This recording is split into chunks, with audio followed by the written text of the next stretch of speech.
so dumb they don't duel each other. Just get over yourself.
Duel.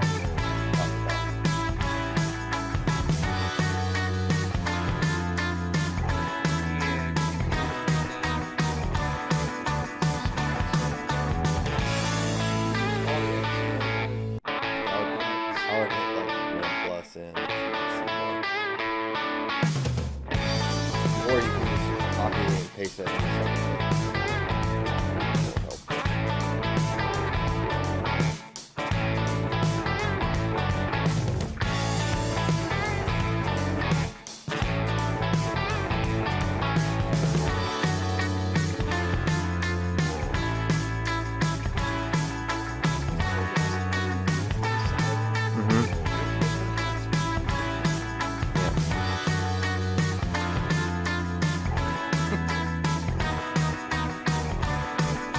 No, I'm just saying if you wanted, if you didn't like the look of that, you could copy and paste it and put it somewhere else. I don't care where it is. I was just saying hit Command Plus. It doesn't have red sweatshirt.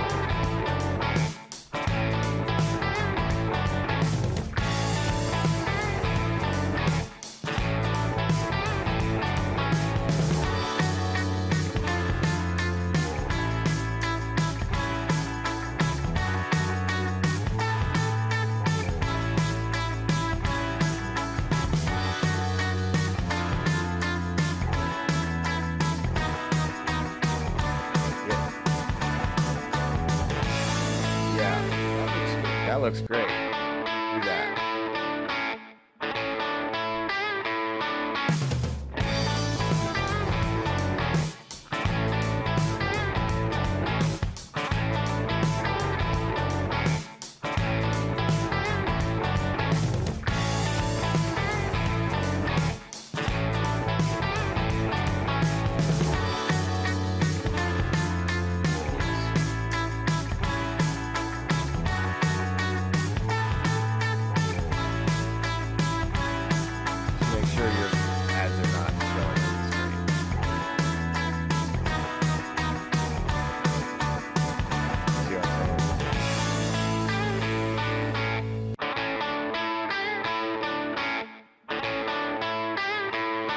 Oh, you gotta go over there and move it, but it's not. That's not the display.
What's going on, everybody? Welcome to episode 858 of FloWrestling Radio Live. I'm your host, Christian Pyles. Joined today by JD Rader and Ben Funky Askren. What's going on, boys? It's Thursday, last show of the week. Any big weekend plans? A lot of wrestling. I'm going to watch UFC 281. Looks like a good card. I'm excited for it. I'll probably do that too. Who's fighting? Well, Chandler's fighting versus Dustin Poirier. Oh, wow. Israel Adesanya versus That's like down there a little bit on the card. Is Adesanya fighting? Yeah, Adesanya's main event. And then Weili Zhang versus Carla is the co-main. So, but the whole card's pretty good. Should be entertaining. Looking forward to it. Good morning to all the chats. Taylor Matthews has already messaged Pants on the Ground. Pants on the ground. So, I got Ozzy singing it. You do? That's nice. Oh my God, he's so funny when he sings it.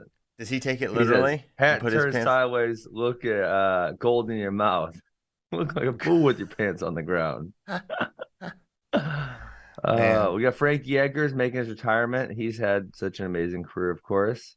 Yes, he has. Dom Reyes, Molly McCann. Yeah, we got a fun card. Nice. Is Dan Erickson on the card?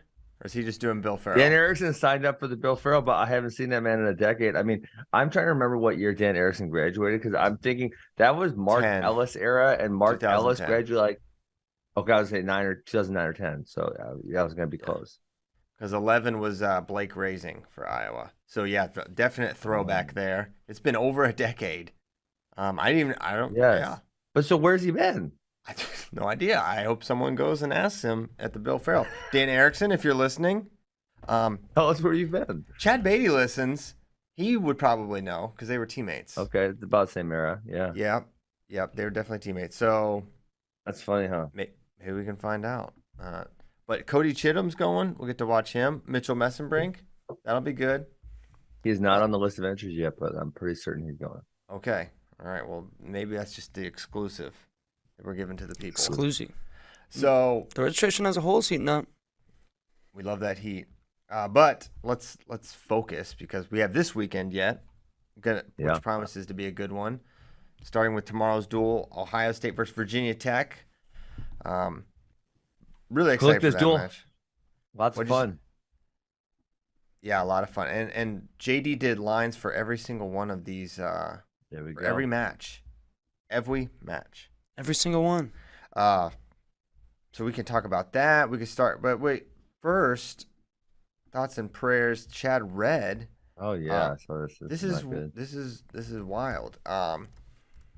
He's coaching in Indiana now, university. But he's having surgery today on his brain because they discovered 2 brain aneurysms, which is obviously very dangerous and scary. And now he's going to be dealing with this. I think that's today, or was it yesterday?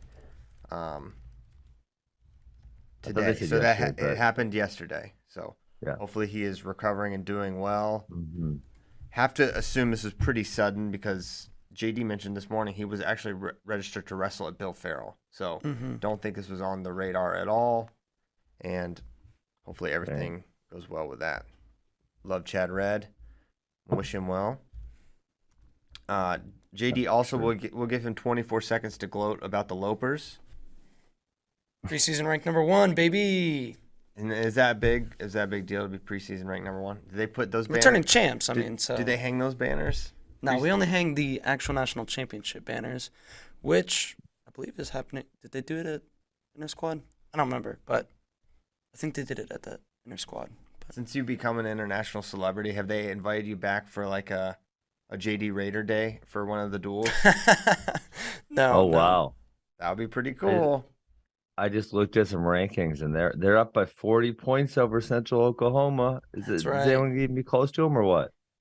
Yeah, actually, I was surprised it was that much. They lost some talent, but they're kind of like Penn State. The upper weights are where they get it. Kind of like Penn State, he says. Kind of like he said, kinda. Okay. Also, you can compete against us. That's right. Do your worst.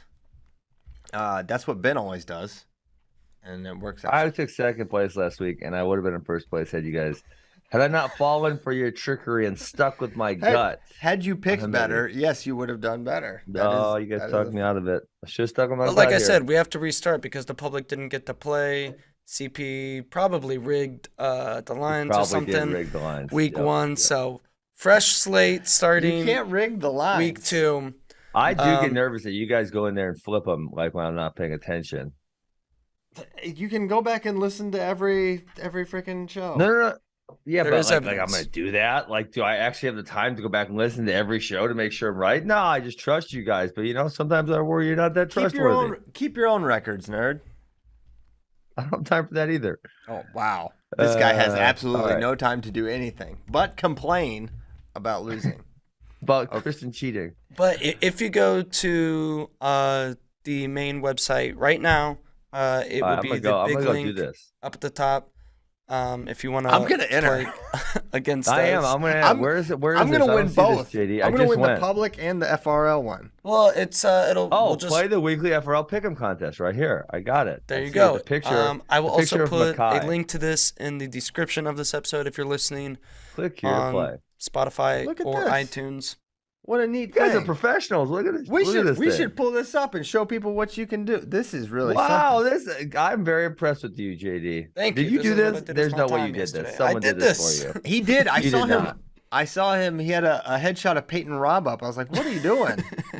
Okay, so is this well, I have not entered any of my personal information yet, JD. So is that going to be on the last screen, or how are they going to know it's me? Yeah, how do they know it's me? Well, it's not an individual thing. It's just it collects all the data. It will input a percentage that the public gets right, and then they will play. It'll be like a win percentage against. So they can't. So that's not as exciting. So Keith Gothard can't beat me like he says he's going to. Correct. Sorry, Keith. We should get that technology. We should do a Keith Gothard column. What if we did that? I'm willing to do that.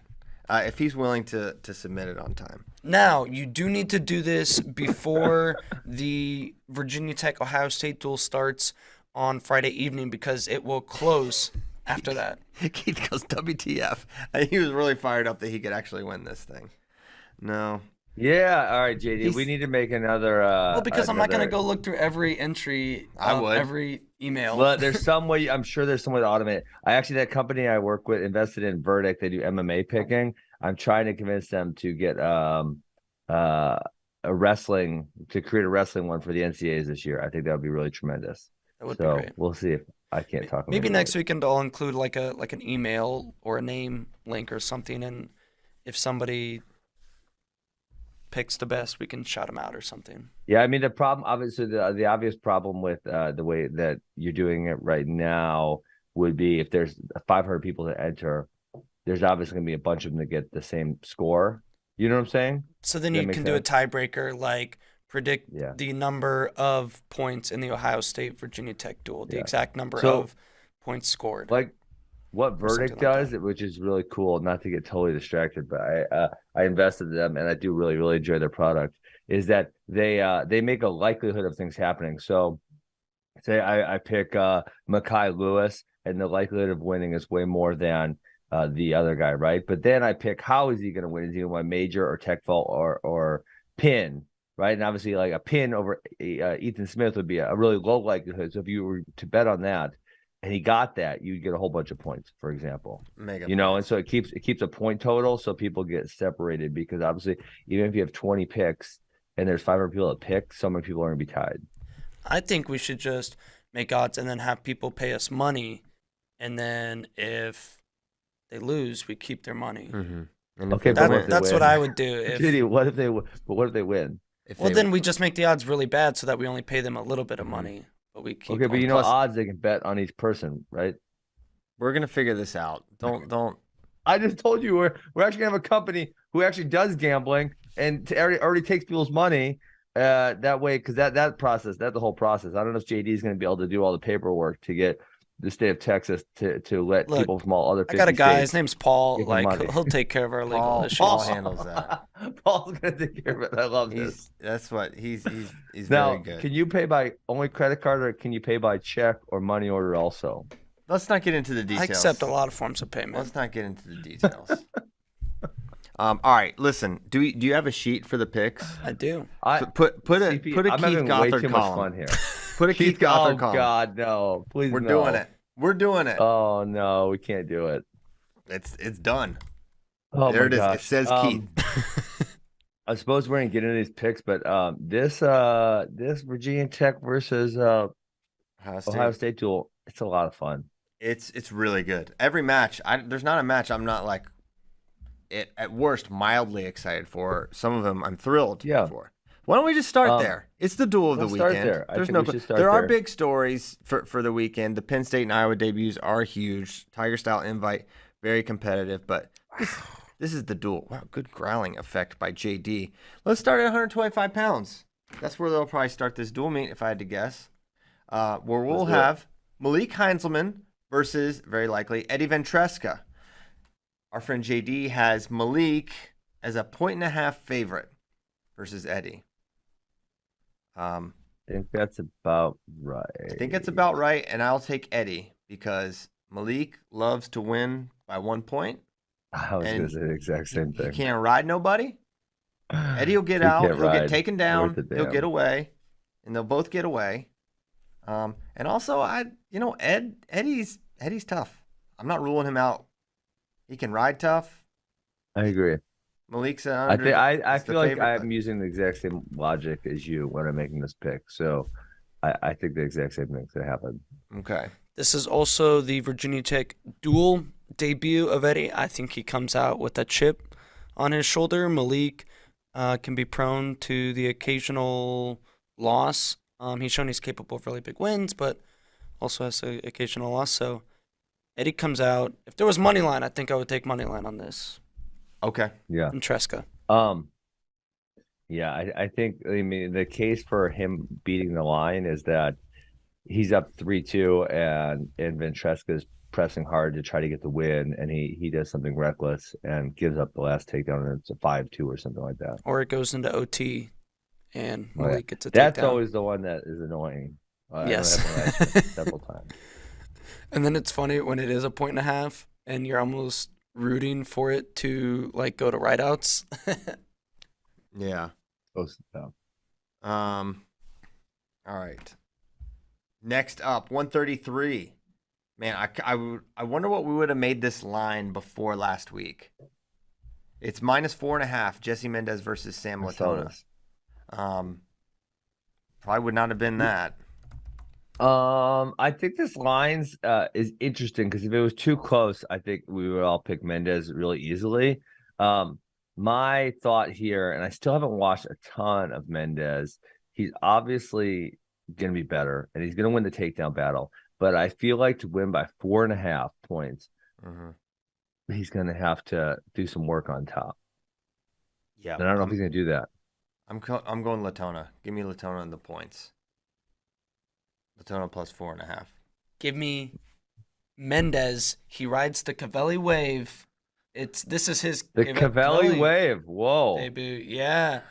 I think that can have a reverse effect on the first time out too. The reverse Cavelli wave. But I think it has the reverse effect on Mendez. Okay, he reverses the double reverse. You threw the reverse card, you threw it back, and you threw it again. That's right. Re-reverse. Reverse. Wow. And because I think Mendez really thrives in an environment like Cavelli. He's wrestled in a bunch of big matches, so I don't think it phases him too much. If anything, I think it jacks him up. And Latona did not look good opening weekend. I don't remember the loss he had. He lost to Pat Phillips. I'm looking at it right now. Yeah, of F&M. So that's not a good loss and not the momentum you want going in. So give me Jesse. Okay. I think so too. Wow, you're both taking Mendez? Yeah. Keith Gothard, I'm already regretting his inclusion. He said for his picks, he is picking every favorite to cover. So he's not even thinking. Every favorite to cover. Wait, what? No, he's out then. This is dumb. Yeah, already What if it works? It won't work. It's terrible. I mean, I feel like last year we, after the fact, we went back through the lines, and I think our man JD was a semi-expert lines maker, because don't you guys remember there were so many where it was like 4.5, and then the result was 5, right, or 3.5, and the result was 3. So very skilled lines maker here, JD Rader. He may have a future in Vegas. Wow, he may. All right, so 141. We had a little fun with this one. We don't know who's gonna wrestle 141 for Ohio State. I was gonna say this is gonna be if it happens, this would be kind of fun. Nick Bouzakis versus Tom Crook. Now, the reason we're saying that is because Dylan D'Amelio was hurt last week at MSU. Jordan Decatur is redshirting, and this is going to be a very competitive dual meet, and I don't know who they would put out if not Nick. They always have the Kuntz option. There's always a Kuntz for these situations, but it does not go well. I think you got the 5 freebies. What if they put both Kuntzes out there at one time, though? They should send, when they announce 141, they should put out both Kuntzes and Nick Bouzakis and be like, I don't know who it's going to be. But no, so JD says that Nick Bouzakis is a 4.5-point favorite over Tom Crook of Virginia Tech. All right, I'll go first. I'm going no way. Tom Crook covers. I don't think he wins. But again, 4.5 points means a whole bunch of takedowns or some near fall. That's the Tom thing. Crook, he's good on top. Tom Crook just had some really good wins last weekend. So I'm going Tom Crook. I am also going Tom Crook. I think he can win the match. I do worry about a little the physicality aspect for Bouzakis. Is he's really strong. Really good on top. One cow catcher, 4 points really opens this up. Yeah, it does. You think he's going to cow catcher him? Yeah. He likes the cow catcher. He likes a good old chin and arm. I'm going Crook to cover this, but it's with a little bit of fear. I feel like Nick could widen the gap here. I'm guessing these two are familiar with each other. Same graduating class, and both from Tampa originally. Now, Bouzakis did go to Wyoming Seminary, so I don't know. Yeah, is there a little Florida big brother? They probably trained together, right? You would think so. Maybe. So, Crook looked good opening weekend. I want to go Bouzakis. Give me Crook. Type it with your words. You know what? Screw it. Bouzakis rides the Mendez wave. The Cavelli wave, and he gets it done too. He does put Crook on his back somehow, and he might even get the fall. Faith, family, fitness, and the fall. The 4 F's potentially for Nick Bouzakis. And Ben, you picked. I picked Crook. You picked Crook, and Keith picked Bouzakis because he's the favorite. Sammy Sasso versus Caleb Henson. This is a lot of respect for Caleb Henson, who I respect. But a 2.5-point favorite for Sammy Sasso, an NCAA finalist, multiple All-American, against a true freshman in his Hokie duel debut. JD, explain yourself. Henson looked really good week 1. Sasso will wrestle tight matches if he can't get a turn sometimes. The other reason he wrestles tight matches is because he doesn't have great offense, and if people refuse to attack him, then he does sometimes have has trouble putting up a whole bunch of points. I don't know if Caleb will refuse to attack him, which is why I have Sammy covering. But Caleb, he attacks primarily off that he likes his 2-on-1. He does a lot of options off that, and that may keep him out of the wheelhouse of Sasso, who wants. I mean, did you guys watch his finals match at the MSU Open? No. The guy kept shooting inside singles, which is very ill-advised against. Did his coach make him walk back? I would have made his ass walk home. But Sasso kept going for the cradle, and then the dude would just bail. Like, he would just dive to his belly because he didn't want to get cradled, right? Sure. But he gave up, I want to say 3 takedowns before then. He eventually got pinned off of the same scenario. And that was a good kid. That was I think 2-time NCAA qualifier. So I don't know if Henson will be disciplined enough to stay out of there, but I think if he goes under, I think Sasso's gonna put him on his back probably. I think Sasso will get a couple of takedowns. Prediction off his own offense. Okay. He'll go after it and get it. I have Sammy covering here. Yeah, I got Sammy covering. I think it's a little too close, JD, on this line. Yeah, I would have. Look close on that one. I would have made it a little further to if make it was it. 4.5, I'd be thinking hard. I'd still might Yes. go with Sammy at 4.5. I agree. I think like 3.5, 4.5. Like I would be a little more nervous at 2.5. I'm thinking, Sammy, if your ass doesn't cover, you ain't on my team ever again. How about that? Wow, I didn't even You know he better was go on get this it team. done. You Okay. you know what that's like? That's like some of these fantasy football people who I am not one. I have played in the past historically, but I haven't played in many But you years. were good. But they actually act like it's their team, like like it's their guys, like they have something going on here. Yeah, that's like me right now, Sammy. I'm not gonna. If you don't cover this damn line, I'm not picking you again. Aaron Rodgers, I'm benching you. Man, I'm almost glad I'm not in Kyle Brackey's atmosphere right now during this Packers season. It'd be some in addition to the Monday Packers mornings. season, tough time to be a Brett Favre fan. Yeah, it's tough. It's just tough, tough scene all around. It's tough out there for Packers owners. And people forget Kyle Brackey owns the Packers. That's right. And that's just an added stressor on top of working at West Virginia, and he's got a lot of responsibilities there. You own a professional football team. So shout out to Kyle. Best of luck this season. 157, Patty Gallagher versus Bryce Andonian. A couple of St. Ed's Eagles soaring to the Cavelli Center. I'm pretty sure they're good buddies, which makes me nervous. I remember them kind of palling around at some hates events. Friendships. The sport. I know. I'm saying this. I think I'm right. I think I can envision them being buddies. Yeah. And in that case, if that were not the case, I would absolutely be picking Andonian on this line because he's way better. But given that fact, it makes me a little nervous because sometimes buddies they maybe take it a little easy because they don't want to make their buddy look bad. So for that reason, I'm going Patty Gallagher. I don't see Bryce as the merciful type. I don't know. He is a nice guy. He looks like a sweet boy. He looks like a sweet boy. Very, very. I don't know, sweet boy, but he's a nice guy. Nice guy. Nice guy. Yeah, I'll have Patty covering here. I'm going Andonian. Yeah, he doesn't need but one. He locks up something. I don't know if it's double overs, something crazy happens, picks up some near fall, 2 takedown advantage. I think he gets it done. Pushes for the major. Push it to the limit. Can't quite get it, but pushes for it. And Cover 6. And as we know, wins by 6 or 7. As we know, Keith has Andonian covering here. Carson Karchla versus Harchla. We can't say the K anymore, guys. Tell the K to beat it. It's Harchla. Like Habib. Yes. Why don't they just delete it?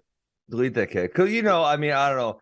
This Cyrillic alphabet thing, from going from Cyrillic to the U.S., like I just saw Arujev spelled with you see how it's spelled sometimes? Sometimes with an O. Oh, yeah, sometimes O-R, and then they do D-U-V. Mm-hmm. There's a lot of things like that. Like Sabalov had to change his last name too when he acquired his Serbian passport. When he became Serbian. Stuff like that. So that's what Vogar's name got changed when he left.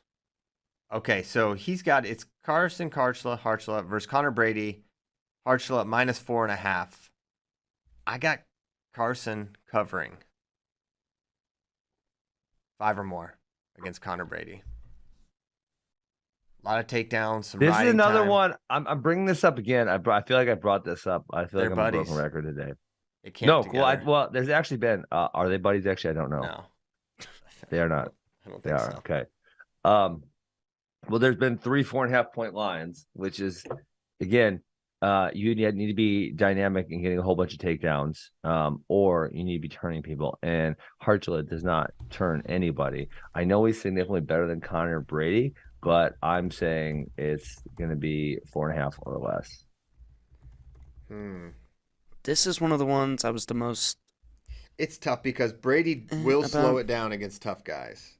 That's what I'm saying. Yeah, I'm already sort of regretting it, but I'll probably just be right again. Oh, wow. Except I didn't know. Now I'm doing further research. He got tech fall by Austin O'Connor. Did you know that? Yeah. Look at the end of Connor's season. Yeah, pretty rough. Now I'm second guessing myself after looking at it. But he went to overtime with Ja'Cory, which, I know Ja'Cory has those things sometimes, but he lost at Quincy Monday by 4 and by 1. I take no Ja'Cory result into anything because he never wins by more than 3 points. All right, I'm gonna stay where I'm at because he had a few bad matches. Maybe he was sick in the Austin O'Connor match because all the other matches he loses a lot, but he keeps them close. He lost 9 of his last 11. That is so crazy. But he lost. Some people just fall off during the college season. Where they're cutting weight or they get a little beat up and then they get down on themselves mentally and then they don't bring the same fight to every match, and I've seen that happen for sure in a bunch of college seasons where guys they hit that and then they never recover. And then some of them never, ever, ever recover. Like they're just not that guy anymore forever because they've given up on themselves. Some guys from season to season can bounce back. He did all right last year. Like he had some decent, like he beat Hepner, who is now a topic. He beat JQs, but then just the end, it fell off. He lost to Josh Ogunsanya, who's tough at Southeast, and then had 2 wins. I'm going Brady to cover. I'm not confident in that though. Yeah, that's a coin flip. I mean, Karshla beat Jake Wenzel 7-1 at NCAA, so it's not that. What happened in that match? Looks like he took him down a lot and maybe rode him. He also beat Joe McGinty by 3 points. Yeah.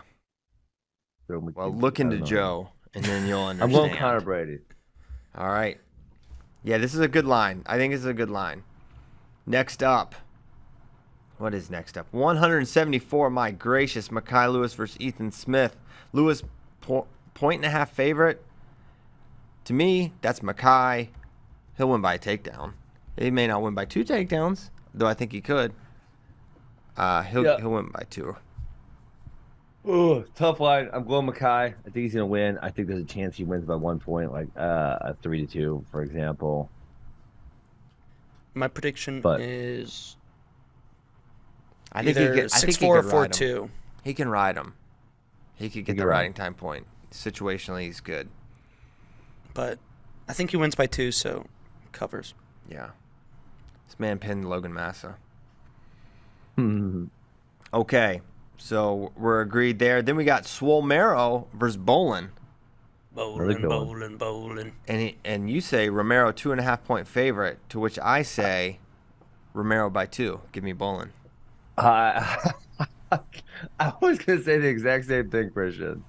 That's how I feel about it. Did Hunter Bolin wrestle last week? He did not, right? He's saving up all his points for this match. Charging up. Because what if we get the... so I'm going to go Bolin, not only because I think he does lose close matches, but there's also a chance we get the return of an older Bolin. That is a better version of the last one. He's definitely older than he was.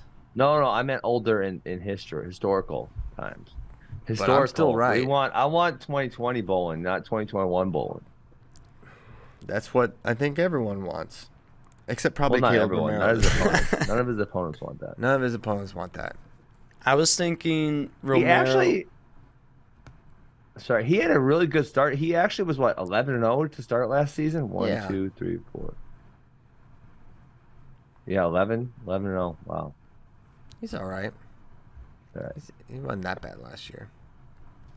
Well, at the end's kind of rough here. I mean, for a guy who's number 2 in the country, he was 1-1, 2-2, 3-3, 5-5 to end the season.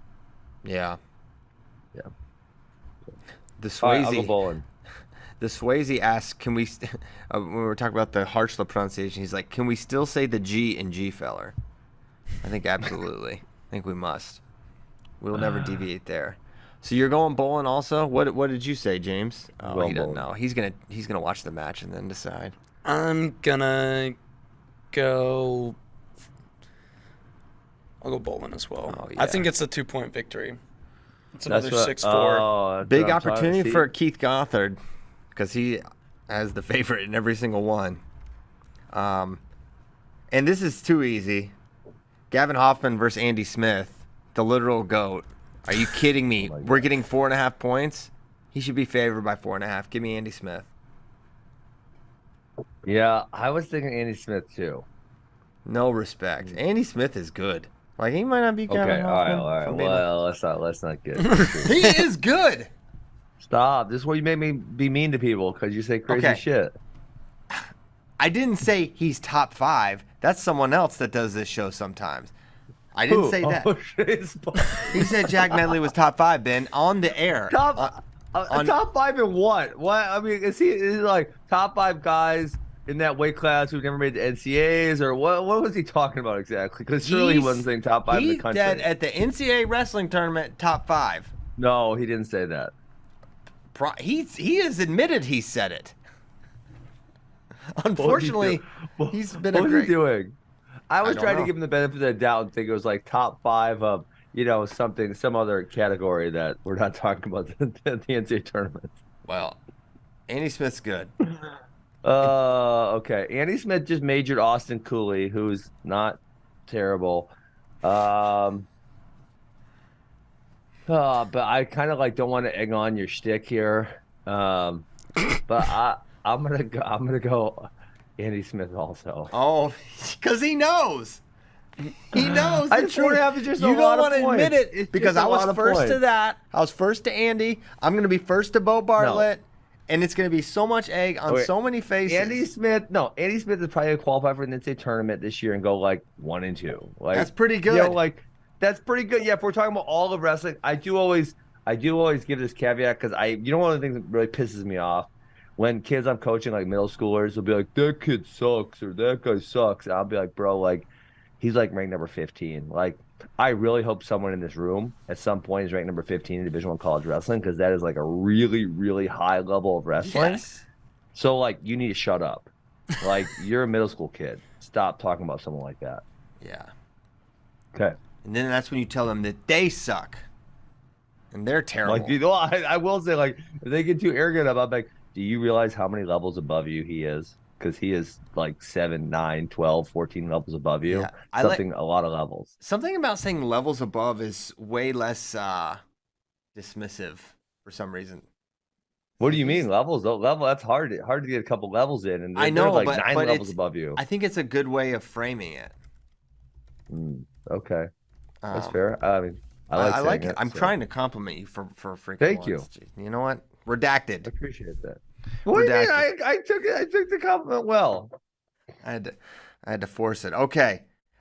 Tate Orndorff versus Hunter Katka, the big cat they call him. I don't understand that nickname at all. Because he's large and his name starts with cat. And usually it means they're they're mobile, they're agile, they can do that kind of stuff. A cat. He's an apex predator. I was kidding. Yeah, I was joking to bring Ben out because I figured he'd get frustrated and explain it, but it was actually you. So I'm surprised every day on this show. But it's the frustrating thing about the big cat nickname is there's been a lot of big cats, and the best big cat of all, I'll tell you the best damn big cat. Andres Galarraga. No, Tom Erickson. Go watch some old Tom Erickson film. This dude was a scary individual. If you want to tell me of fighting people in a cage, of all the people I wouldn't want to fight in their prime, because remember back in the day they used to fight any weight, which was totally insane. Sometimes I'm helping this new guy, Jordan. He's about to fight next week. I'm kind of helping him, and we were talking about I won the Bellator title and I was fighting for 14,000 and 14,000. And at that time I thought, hey, this is great money. I'm getting rich here. And now every fighter's that's not any money. But then you go even another jump back from me, because I thought I was in the beginning. These dudes are fighting dudes of any weight class. Yeah, that's what's up. For $1,000. Now, well, go watch some Tom Erickson film. No, Bob Sapp would start. No. Oh my God, I think they fought. Tom Erickson killed that man. That was Tom Erickson is one of the people I would not want to fight. Would you fight Bob Sapp right now? Oh, probably, because he would just roll over. He really did. Hold on, I think they actually fought. That wouldn't surprise me. You guys got to watch a Bob Sapp highlight because it's hilarious. He gets paid to lose. Yeah, but he looks awesome. He's so big. He did not. He did not fight Bob Sapp. See, he ducked him. He ducked Sapp. Just like I said he would. He fought Kevin Randleman, Heath Herring, Gary Goodridge. He fought some good dudes. All right. back to the topic. Back to Orndorff the best big cat ever, Tom Erickson. Don't steal his name, Hunter Kaka. I can't get off it. 2.5 point favorite for Tate Orndorff against the big cat. I won't go first for once. All right, here's the deal. I think Hunter Kaka, he came out as a true freshman in 2020. He won a match at the NCAAs. He was a very high-level recruit. Redshirted last year and had a few good wins. Tyree Houghton, Owen Treffin, and he had a good Southeast Open. So I think this is going to be a close match, and maybe, just maybe, he even pulls the upset. I've got Kaka as well. Give me the big cat. Big cats all around. Now Keith Gothard says, I want Kaka. Make the switch. No, you can't, Gothard. You already made your picks. You said you want every favorite. This is why I'm sorry. I normally have pretty good instincts. This is one of my worst ideas ever with Keith. He's like, I did the research. And then, no, you didn't. Now, I don't know if I want to do the team one, but that's so mathy. But you have Ohio State. Yeah, the big cat knocked Randleman the F out. Dang it. Kevin Randleman. All right. Jeez, Proud Buckeye. Ohio State minus 6.5 in this duel. Give me Ohio State. Right. There's a lot of close matches, and obviously when one close match goes the other way, it's a 6-point swing. But Ohio State could win this one by double digits if things go by the book. So, yeah, I got Ohio State covering this. I'm doing the math. Sorry. Yeah, I think this is 7 matches in 3. I think Ohio State covers. Yep, they'll need some upsets to make this happen. Okay. Wait, why do we only have? Okay, let me. Can I ask a question here? I'll allow it. Given that in the matches, right, in the matches that we just picked, we have 8 Ohio State favorites. The only favorites for Virginia Tech are Andonian and Lewis. That would be 8 matches to 2. Based on what the favorites that we picked. Why do we have the line only 6.5? I think he was just trying to juice it a little bit, you know. And like I think it makes it too easy. Because even if I go 7-3, so like the lines say 8-2, even if I go 7-3, that's still likely a really large gap. I mean, 6-4 has got a shot at 6. Yeah, 6.5. There's bonus. Yeah. Well, this is the line. No change in it. Let's make it 8.5. No, hey, let's make it. Let's have a little fun here. 8.5, 9.5, 10.5. No. Next up. All right, now we're off this duel. Fine. I'm picking Ohio State then. Did we all pick Ohio State? Yeah, everyone did. All right. So the big one is also 41. If Bouzakis doesn't go out, Tom Crook's going to win that match probably. Good call there. And it'll flip. And this line doesn't take into account switches in this lineup, so no switches, no re-switches.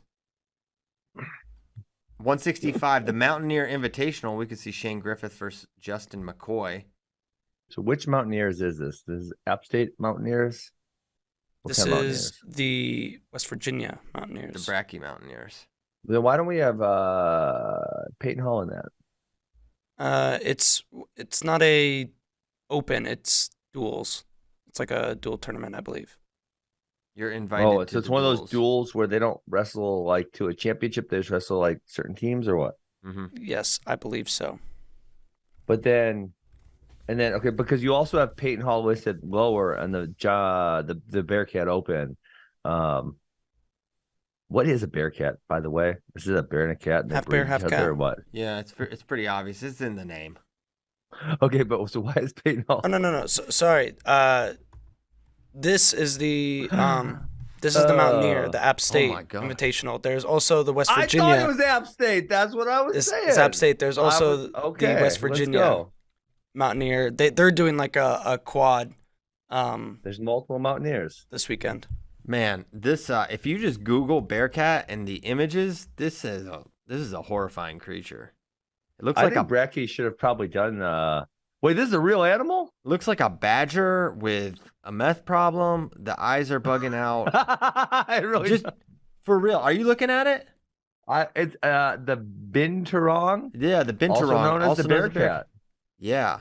Uh, Wow. I fought one of these when I was in Singapore. You did not. Maybe you did. They said they're natives of Southeast Asia, though, so I might have. You never know. I went and played the disc golf course. A Bearcat showed up. I beat it up. You know what? 71 pounds is a pretty solid hunk. Solid. That's on the high end, though. 24 is on the low end. That's like a good sized dog. 71 pounder. And you know they got more scrap than a freaking golden retriever. Sorry. Okay. Oh my gosh. Man, did you guys know how big beavers were? I actually didn't think the Bearcat was a thing. I was totally joking. Yeah. I was proven wrong. I don't know how big beavers are. Please. They're really big. Tell me.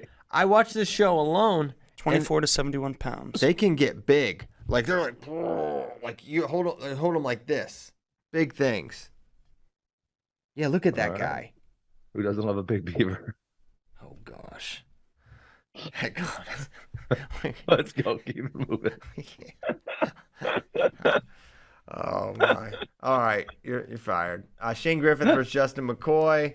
Griffith 7.5 point favorite. Oh man. I'll say McCoy covers this. Although McCoy can get blown out. That's a lot, and I will. I'm gonna give my guy a shout out also. My guy Cash Stewart, a true freshman Cash Stewart at Cal Poly, only lost 4-1 to Shane Griffith. And then Shane Griffith also only beat Hunter Garvin, who's a freshman on his team, 4-1 also. So I think that Justin Griffith can keep this close. Maybe his goal is to win every match by 4-1 for the entire season. Well, he's gonna not achieve that goal because he's gonna win by 8 or more. Whoa. Against McCoy. Okay. I don't think so. And Keith has Griffith. You can write it now. Dom Demas versus Brock Mahler. Oh my goodness. Mahler, 2.5 point favorite. I wish we had some brackets here. What style bracketing are they doing at the Tiger Style Invite? Is it are they doing like it's just like a tournament? It just put them in a bracket and wrestle. Mm-hmm. There's no like pools or anything because I thought isn't every team allowed to bring up to 2 per weight class? I think so. Okay. Or so I know they can't bring like everybody. I don't know if it's 2 per weight, but I know it's not like an open where it's just like a normal I thought it was open. 2 per weight class was what I thought I remember hearing. And so then I thought it was like, well, they're going to put all the guys from, there's one set of guys from each team and then other set of guys from each team. And so then there's a lower likelihood or probability of guys from the same team wrestling each other, Right. So they're not doing that, though. I'm not sure. Can we just do the line? Well, I'm trying to figure out. It doesn't make a bit of difference. Christian, listen, we are a wrestling news media show. And if I'm curious about what brackets are going to be at Tiger Style Invitational, which is live on Float this Saturday, I'm sure that there's other people who are curious about what type of brackets we're going to have at the Tiger Style Invitational on Sunday. Right? Isn't that that's a fair guess? I don't know where people will be, but I do know it will be your standard bracket. Standard? We're talking about standard bracket. Do I need to call Coach Smith, get him on the line here? Get Coach Smith on the horn. It's fine with me. Okay. Coach Smith. What kind of brackets are we doing? I think they should do the pools. You know what I would do if I were here, Christian Pyles? What? I would do every athlete gets 4 matches. Oh, my one finger's kind of funny looking. Wow. You got a little bit of a crook in that finger. Yeah, this one I heard it in Belarus. Okay, not good. All right, 4 I do 4 pools. So I got 6 guys because there's 6 teams. I got my 6 guys on one side. I got my 6 guys on the other side. So there's no crossing of teams here. I do a 3-person pool, round robin, 1 versus 1 on this side, and then we get a 1 through 6 on this side. We get 1 through 6 on this side, and then 1s, 2s, 3s, 4s, 5s, and 6s. Everyone wrestles 4 matches. Let's go. That's what I would do. Sounds like a hoot and a holler. Yeah, they should I've got Dom Demas. I don't think Dom Demas is losing by 3 or more points to Brock Mahler. Now, we haven't seen Dom Demas in quite a minute, though. He wrestled 1 match last weekend. How'd he do? He won? Undefeated. Dom Demas. He's covering this. Okay, he probably wrestled someone really bad, though. No I can't. offense. I can't even fathom how terrible Keith is going to do here. He majored Chaz Hallmark. He's going to do California something Baptist. terrible. I don't know Chaz. I do know Chaz Michaels. I don't know Chaz Hallmark. Yeah, I know him. So I've got Dom. I'm making a pick. What am I gonna pick here? I'm gonna go Mahler. Wow. Mahler by 2.5. I'm gonna go Demas too, because I think Demas does wrestle some tough matches, and then there's a possibility that he hits a big move and wins the match. You know what? I like Cal Poly. I'm switching. No, as well. you can't change your pick. Yes, I can. Yes, I can. The match already started. You can't change it. No, Damas is up 2-0. Cal Poly's got a pretty good track record of improving guys, so yeah. I think he spent a good amount of time there now. He'll be solid this season. Man, I'm not gonna get any separation on you on that one. Hey, when are brackets coming out on Flow for the Tiger Style Invitational? Tomorrow? Normally they don't come out till after weigh-ins. Correct. We have seating. What's going on here at the Tiger Style Invitational? I haven't heard. Who's broadcasting the Tiger Style Invitational? FloWrestling.org. No. I mean, who's saying? And I'm at 1. Like, who's that guy? Oh, I don't know. Mark Bader's not going. Like, who? No, Bader's going to Lehigh. He was supposed to go to Missouri, but then we had to do a switch because we're doing something at Lehigh that requires Mark Bader's particular set of skills. That's from a movie. What is It's Liam Neeson. He says it's from Forrest Gump. I know a particular guy with a particular set of skills. Yeah, right, doesn't he? In a scary voice, though. Yep, that was Forrest Gump. All right, Rocky. No, it wasn't Forrest Gump. Christian Pyles. You're wrong. I don't know movies that well, but I'm pretty sure I'm right on this one. Taken. You're right. Taken. That's what I'm talking about right there. Starring Tom Hanks. Rocky Elam versus Bernie Truax. Elam -1.5. Give me Bernard. Yeah. I'm contractually obligated to pick only Tigers, so I'm going to go Rocky Elam. You literally just picked Dom Demas. Literally. I wasn't sure you were going to catch on to that one. Yep.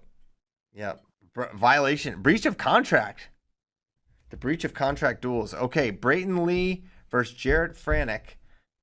JD says that Brayton is a 1.5 favorite. Okay, I got the whole quote. You ready for this? This is what I was looking for, Christian. Yes. Sometimes I think you may get frustrated because I get too distracted. Sometimes what I do have are a very particular set of skills I have acquired over a very long career. That's what Mark Bader needs to say right there. Yes, very long career. All right, that's I'm done. It feels like, hold on, I got one more thing here before we move on the picks. It feels like there should be more good matches than just 2 at the Tiger Style Invitational because we have some pretty solid teams there. Illinois, there's no 133 matches. We got Bird versus Connor Brown. I don't know. Connor Brown, that's not very good. I don't think. We'll see. Who knows? Maybe Connor Brown can get sneaky or something. Scott Smith says Elam might not go this weekend.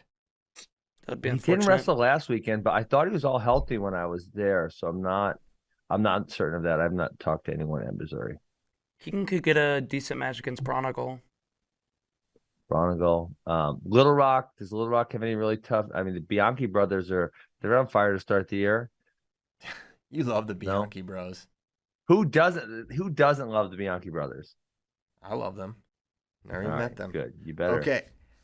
But Brayton Lee versus Jared Franick. I would like to talk about this match. I guess I could have tossed Zach Bronigal in there as well. That's a good, decent little 3, but Keegan it's hard to do a line with 3. Doesn't seem like Keegan's going to get any bonus points this year. Keegan's the only guy who didn't finish the match against Lindenwood. What a jabroni. Yep.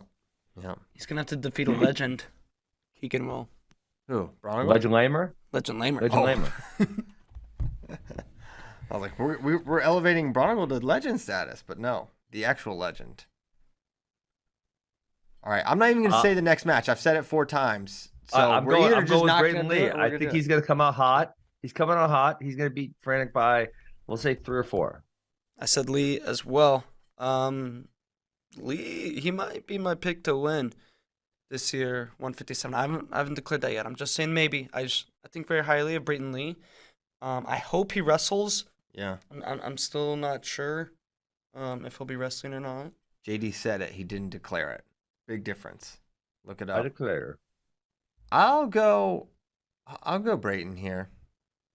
I probably would have made the line 2.5 if the mat worries me a little bit here. we haven't seen Brayton. We haven't seen him. I don't even know what he looks like. Is he gonna have a beard? Maybe. I think beard. Know. I'm sure you go to Instagram or something. Check him out if you want to. That would never work. All right, I'll go Brayton. Cover. He'll need a couple takedowns, like 2 or 3, because I think the mat does not necessarily favor him. This is what do you mean the mat? You think he's gonna get ridden or you think he's gonna get turned? I mean, he could get ridden. You're picking him. I don't think he's gonna be able to. I don't know if he'll be able to ride Frantic, and I am a little worried that he could get ridden. So I don't think he can ride. I don't really recall Frank being that good on top any matches, but I felt that way though. Yeah. Okay. So next match, that's Bison Open. NC State versus Nebraska. Peyton Robb versus Ed Scott. Now, these two met at NCAAs last year in the blood round where Peyton Robb won by pinfall-ish. But officially, but everyone got mad at that match because it was one of the worst pin calls ever. True. But what they neglect is the fact that prior to that, Peyton took him down to his back and was up like 4-1 at that point in time. Peyton looked good against Frantic. I think this might be a little bit of a trap match, though. The trap match. Give me Ed Scott. Let's go, baby. Ed Scott, great improvement first 2 years. I'm going Ed Scott. I am too. Dang, I thought I might be a little different there because I'm going Ed Scott as well. I'm going Ed Scott to pull off the upset. Wow. Money line, Ed Scott. Oh. Beast mode, JD. Okay. Is this our last one here? Last pick'em? 2 more. 2 more, got it. Colton Schultz versus Yaroslav Slavakuski is next. Schultz a 3.5 point favorite. I'm all over but that. We haven't seen Slavakuski in a minute, right? Slavakuski. I'm going to his wrestle stat. He got injured at CKLV 2 years ago. Slava Medvedenko. Really, he hasn't had a full season since 2020. That was 2 years he had ago? a few matches last year. It was last year, but he didn't wrestle at all in 2021. 0 matches because of the Ivy Leagues, and then last year only wrestled 5 matches. So we haven't seen more than those 5 matches in quite a while. Colton all day. He did, however, beat Lucas Davison and Tate Orndorff prior to being injured against the GOAT. So I'm gonna go Slavakuski because that's a nice line. That's crazy. I honestly think that's crazy. You think what? Crazy? I think Colton is gonna. Yaroslav What's is he gonna small. do? Just push him out of bounds a whole bunch of times? Push him out of bounds. Bad shots. Run behind. Ride a long time. Colton Schultz for sure. And I like Slavakuski a lot. I'll pick him in a lot of matches. This is not the one. So I will get some separation here from my opponents. And I love Slavakuski as well. Headlocks him, pins him. Well, that's a great idea. Peyton Hall versus Julian Ramirez. Peyton Hall, a 1.5 favorite here. That's a good line. Where's this one at again? Is that Jonathan Journeyman or Bearcat Open? Bearcat Open. Oh, Bearcat Open. There we go. Yep.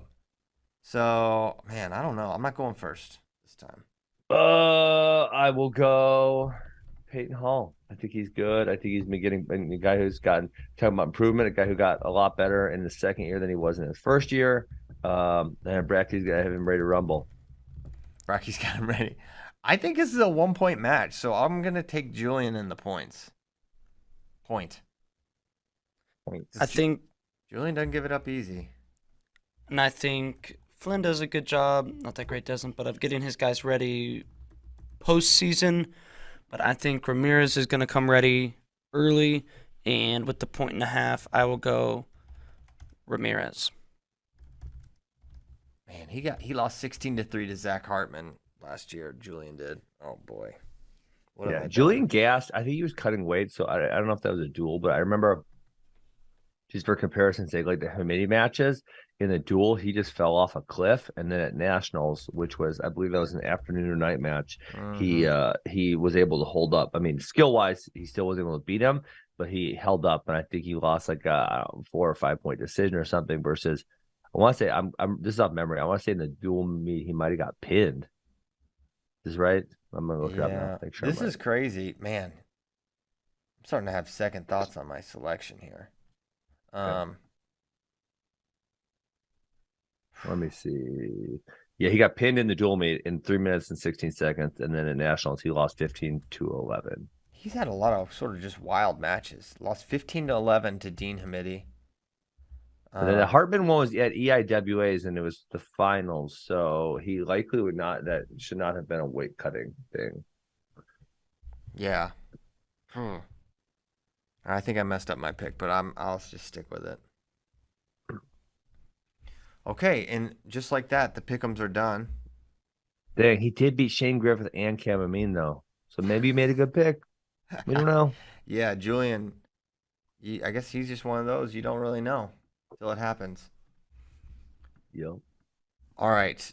We had some great questions. One angry question from Mitch. I didn't see that one. Let's read Mitch's question. He said, just heard Ridge was redshirting. How do you not think this was bad for the sport? To save him for an easier weight next year. It's ridiculous and only happens in wrestling. No other sport redshirts one of their best wrestlers because next year the kid and team may have a better shot. Well, I can't speak to if that's actually true. But I also can't. Wrestling is unique in a lot of ways, as we know. It's an individual sport, and your individuals scoring their maximum points is how your team wins. And if your guy can score more points over the course of seasons, it makes sense to do that for the team. So I don't really vilify that. Also, Ridge never redshirted, which I think he didn't get to because he was. That's a selfless thing right there. He went year one at 33. He was really good. But I don't see this. I mean, I just don't see this guy's. And I do hate it when people say things are bad for the sport. That just annoys me as justification for individuals' decisions. You have a red shirt. It is a tool for each athlete to use, and team, obviously, right? It's a decision between both people.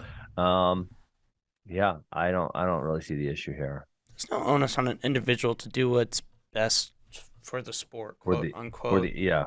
They should be doing what's best for that individual and team. Yes. Yeah, simple. And I mean, under this man's logic, we should get mad at anyone who ever redshirts who could be the starter. Like, that's preposterous logic. Yeah, I like the way redshirts are used. I mean, we've seen in the past teams don't put out their best lineup, and I get why you want to watch the best wrestlers all the time, but for teams like what does Penn State go on that run if they don't have that year in 2015 where they sit those guys? Like redshirting as a whole is kind of a funny concept. It is really a fun concept. I've thought about what if they just why is it not just like high school where it's just everyone's got 4 years, come in and figure it out. Yeah. Like if redshirts exist, then you shouldn't get mad when they get used. Although I do think the original intention of a redshirt was to give a year, your first year, to acclimate or whatever. Yeah, like freshmen, back in the 60s and stuff, they couldn't even wrestle. Because back in the day, they couldn't compete till, through, in the very, very beginning, good old Dick Hutton, he wrestled 4 years. But then, during that 60s, 70s, and I don't know when it changed, but they only had 3 years of eligibility. Yeah. Yeah. Johnny Roast Beef. I believe Bo Nickel will be a UFC champion, but playing devil's advocate, what separates his pedigree as a prospect from Ed Roos' pedigree when he was coming up? Why is everyone so confident Nickel's peak as a fighter will be so much higher than Ed's? This is a great point. It makes a great argument. I always say I was shocked that Ed. I mean, I thought Ed was going to be so good, and I was really surprised he wasn't. And it was just Ed never seemed to be able to put all this skills together, which was really perplexing for me, given his athleticism, his wrestling skill, his feel for grappling positions. I was always. It seemed as though, and that wasn't there. So this outside in. He was a relatively hard worker, maybe not the hardest of hard workers, but he was committed. So yeah, I was always shocked he never put it together. Yes. I mean, I don't know. I don't know MMA that well, But I think what gives people a lot of confidence is Bo Nickel just straight up knocking dudes out and submitting them immediately, albeit it's not the best competition. Yeah. But I don't know. He seems I'd have to have look at, a speed power advantage maybe that Ed didn't even have. But yeah, it could be obviously that could be skill level too. Let me just look at Ed Root's MMA career. Because he was in that time period where everyone was Bellator was signing a lot of the fighters right off the bat. Mm-hmm. Yeah, I mean he didn't really fight anyone that great in his first 6 fights, and then he lost. His 7th fight was Neiman Gracie, who's good, not great. And he got choked out in the 4th round. That was part of the welterweight tournament, and then he won his next 2, and then he lost to Amasov, he's the reigning champion, but he's Ukrainian, so he hasn't fought in a minute. And he lost it was a competitive decision. They were the main event of that fight. So I mean that guy's good. He's actually undefeated, so it's kind of hard to say how good he is because he hasn't fought outside of Bellator yet. And then the last one he lost on a heel hook, which was, I guess that was kind of surprising, and that was when he decided to hang it up. I sure thought he was going to be like the elite of the elite, but yeah, heel hook. Yeah, maybe he just didn't love it or something. I don't know. Yeah, it's weird. He doesn't look that big here, honestly. Yeah. So, Amasov, that was the guy he lost to. That's the champion. He lost decision. I mean, he's got some solid wins. He beat Storley. He beat Lima. But then he hasn't fought now in like a year and a half because the Ukraine-Russia thing. So that does make it kind of challenging to see exactly how good that guy is. Dang. Yeah. So yeah, I don't really know. It jumps off the screen when you watch Bo fight, though. I know that. Predictions and lines for Lock Haven, Penn State. I don't have any predictions and lines. I think there's a lot of reasons to be excited to watch this. You get the Penn State debuts of Shane Van Ness and Alex Facundo. Lock Haven's heavyweight's pretty freaking tough. He's an NCAA qualifier. He beat Sam Scott. Favorite at 125 too. They'll definitely be favored. Noto's a favorite at 125 for Lock Haven. Get to see Bo Bartlett for the first time down at 141. How he looks there. So a lot of reasons to watch. Predictions, obviously, Penn State's gonna win by a lot. Lock Haven could win 2 if Roman doesn't wrestle at 33, and outside shot at heavyweight, but very outside. But yeah, Penn State's first match, and it's at home. A lot of reasons to watch, and they have a lot of exciting wrestlers beyond the ones I mentioned. So those are my only predictions. What are the best nicknames of college wrestling history? I don't know if I have the best. Bearcat. The Bearcat. The Bearcat. Those are big cat. Magic Man. Magic Man's pretty. Kid Dynamite. It always comes down to Dakin Burrows, no matter what. I just I don't know. Imar, I just think is awesome.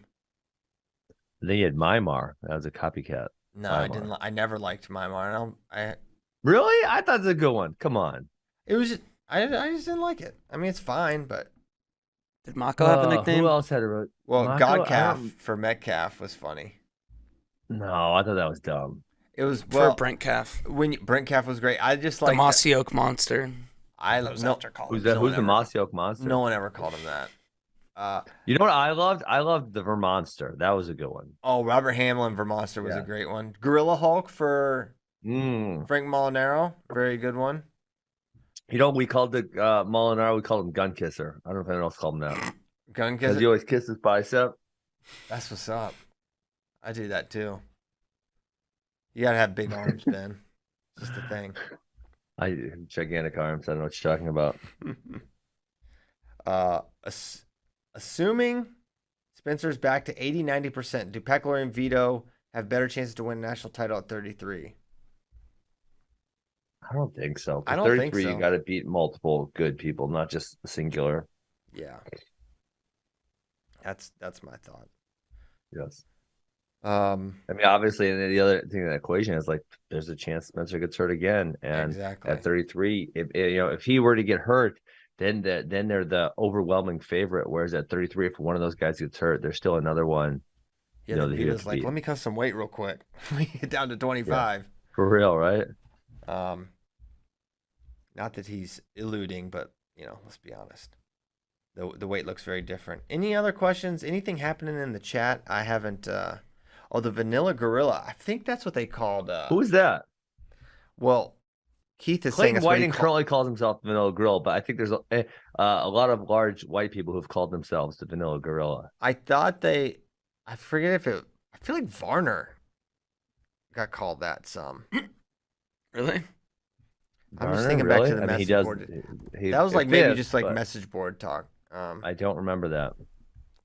Yeah, there's probably bigger gorilla men. Jason Hilder says discuss Lehigh, Oklahoma State. It'll be a tight duel. There aren't a whole lot of top-ranked matchups, but there are a lot of potential swing matches, and it could go either way. Kozak did a full breakdown on the website, and he predicted the final score to be Oklahoma State 17, Lehigh 15. Ooh, Beard versus Serber. With each team winning 5 matches, but Dayton fixes bonus points being the difference. Okay. Beard versus Serber probably match people are really excited about. I'm excited for 84, Beard, right? Whitlake, Samuelson. Yeah. Debut of 184 for Whitlake. Yeah. Samuelson, not debut, but one of the first early times we're seeing him in a Lehigh singlet. Left the Big 12, but still can't escape those Cowboys. True. Is Jarrett Lane wrestling for Lehigh? He didn't wrestle last week. Who did you say? Jarrett Lane. Jarrett Lane. No idea. Yeah, I think we gotta do Monday headlines though. That's a question. Oh, also, better NCAAs. I don't even know if we need to ask this for you, Christian, but I'm also gonna pick him. Bo Bartlett or Carter Young? Oh, come on. I know. Okay. All right. Monday headlines. and you know it too. Let's go. I picked him. I told you. Monday headlines. Monday headlines.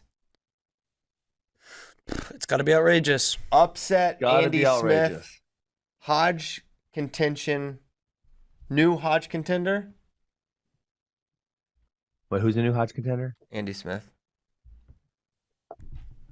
I think he gets the dub. It's the conversation starts. Go. What should I say for the Monday headlines?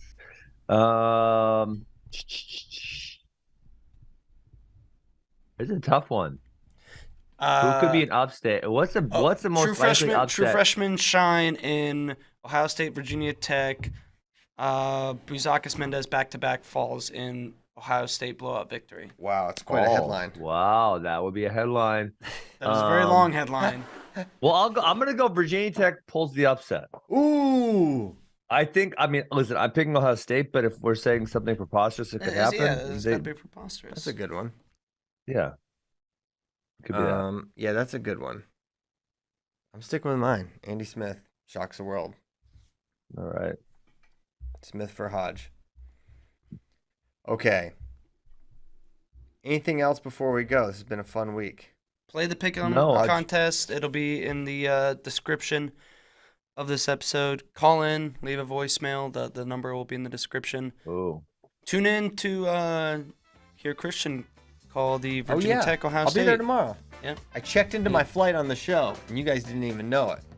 Southwest, you got to do it at the 24 hours. I mean, A-list, buddy. Okay. Well, I'm not on your level. Yeah, why aren't you A-list, Christian? What's your problem? Listen, Rick Wasmer, Nick Feldman, I don't know anything, but I know that Nick Feldman is not wrestling this weekend. I can promise you that, Rick. Got to take my word for it. Even if Orndorff tears his ACL before tomorrow night. Yes, and perish the thought. But, yeah. All right, we'll see you guys. If you're at Ohio State tomorrow, come say hey. See you then. Bye. Happy weekend.